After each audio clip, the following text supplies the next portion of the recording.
দেশটি 2005 সাল থেকে শুরু করে 2010 পর্যন্ত টানা 5 বছর দুর্নীতিতে চ্যাম্পিয়ন হয়েছিল। আমরা দেখেছি একজন পিয়ন কি করে 400 কোটি টাকার মালিক হয় এবং হেলিকপ্টার ছাড়া চলাফেরা করতে পারে না বলে তৎকালীন প্রধানমন্ত্রী নিজেই বলেছিলেন। বেগম রুমিন ফারহানা, ব্রাহ্মণবাড়িয়া 2, আপনার সময় 3 মিনিট। মাননীয় স্পিকার, আপনাকে ধন্যবাদ। মাননীয় স্পিকার, এখানে 20 কোটি 79 লক্ষ টাকা মঞ্জুরের প্রস্তাব রাখা হয়েছে।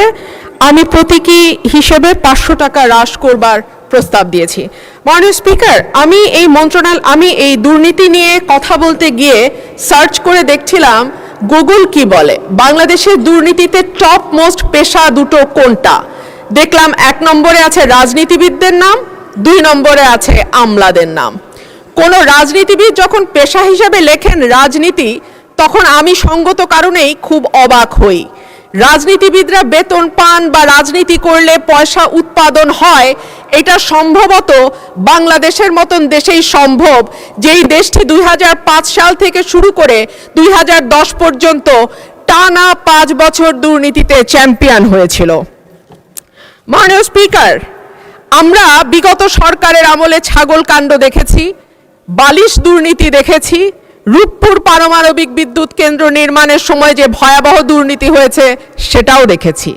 আমরা দেখেছি একজন পিয়ন কি করে 400 কোটি টাকার মালিক হয় এবং হেলিকপ্টার ছাড়া চলাফেরা করতে পারে না বলে তৎকালীন প্রধানমন্ত্রী নিজেই বলেছিলেন।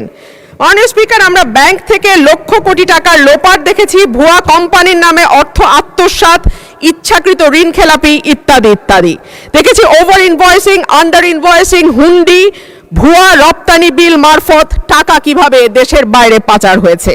আমরা দেখেছি মেগা প্রজেক্ট, মেগা দুর্নীতি। আমরা দেখেছি নিয়োগ, পদোন্নতি এবং সরকারি কেনাকাটায় অনিয়ম। স্বাস্থ্য খাতে মিঠু সিন্ডিকেটের দৌরাত্ম্যের কথাও কম বেশি আমরা জানি। আর সে কারণেই মাননীয় স্পিকার, আমাদের আশা ছিল যে 5ই অগস্টের পরে যখন নতুন বাংলাদেশের কথা হচ্ছে, তখন দুদককে নখদন্তহীন বাঘ থেকে আমরা একটা শক্তিশালী প্রতিষ্ঠানে পরিণত করতে পারব।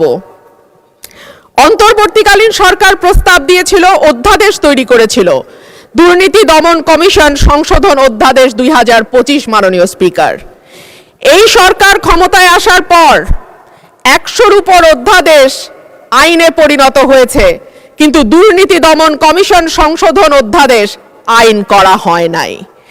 সরকারের নিয়তটা কি তা এই দুর্নীতি দমন কমিশনকে নখদন্তহীন করে রাখবার যেই সংস্কৃতি, সেখান থেকে বের না হওয়ার উদাহরণ দিয়ে স্পষ্ট হয়ে যায় এই সরকার আসলে দুর্নীতি দমন করার ব্যাপারে কতটুকু আন্তরিক। মাননীয় স্পিকার, দুদককে শক্তিশালী করা হলে কেন সরকারগুলো ভয় পায় কিছু কিছু আমরা বুঝি। সরকারে সরাসরি যুক্ত, আমাকে 1 মিনিট বাড়িয়ে দেবেন মাননীয় স্পিকার। সরকারে 1 মিনিটে আপনি সমাপ্ত করুন। সরকারে সরাসরি যুক্ত থাকে রাজনীতিবিদরা এবং পরোক্ষভাবে যুক্ত থাকে আমলারা। সেই কারণেই দুর্নীতি দমন কমিশন যদি শক্তিশালী হয়ে যায়, তখন রাজনীতিবিদ এবং আমলাদের জন্য খুব ভালো খবর সেইটা নয়। সে কারণেই ঠিক যেভাবে একটার পর একটা ভুয়া নির্বাচনের মাধ্যমে ক্ষমতায় থাকা আওয়ামী লীগ সরকার দুর্নীতি দমন কমিশনকে শক্তিশালী করে নাই, একইভাবে আমরা দেখতে পাচ্ছি অভ্যুত্থান পরবর্তী সরকারও দুর্নীতি দমন কমিশনকে শক্তিশালী করার ব্যাপারে মোটেও আন্তরিক নয়। এমনকি দুর্নীতি দমন কমিশনের 3 জন সদস্য কারা কারা হবেন এটাও সরকার ঠিক করে দেবে। যদিও অধ্যাদেশের মাধ্যমে যেই আইনটি করা হয়েছিল সেখানে বলা ছিল যে প্রেসিডেন্ট দুর্নীতি দমন কমিশনের চেয়ারম্যান নির্বাচন করবেন, বাকি সদস্যদের নির্বাচন করবে স্পিকার। সেটাও সরকারি দলের হাতেই থাকতো, কিন্তু সেইটুকু করবার মতন সাহসও সরকার দেখাতে পারে নাই। ধন্যবাদ মাননীয় সদস্য।